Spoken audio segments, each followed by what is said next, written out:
వెంకటాచల క్షేత్రం గురించి చెప్తూ వ్యాస భగవానుడు బ్రహ్మపురాణంలో ఒక మాట అన్నాడు.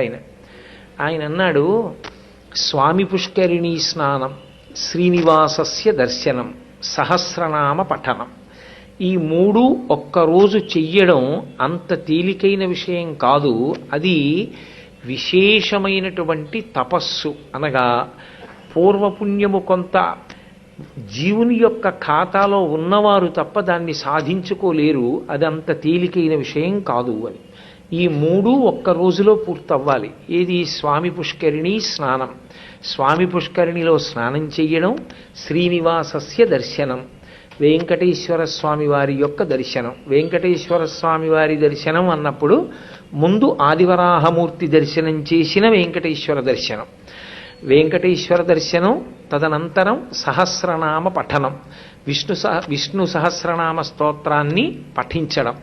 ఈ మూడు ఒక్కరోజు ఎవరు చేస్తాడో వాడు భగవంతుని యొక్క పరిపూర్ణమైనటువంటి అనుగ్రహానికి నోచుకున్నవాడు అని లెక్కలోకి తీసుకోవచ్చు. ఇక వాడు చెయ్యవలసింది భగవంతుని చేత అనుగ్రహింపబడినటువంటి కటాక్షమును జాగ్రత్తగా నిలబెట్టుకునేటటువంటి ప్రయత్నం చెయ్యాలి.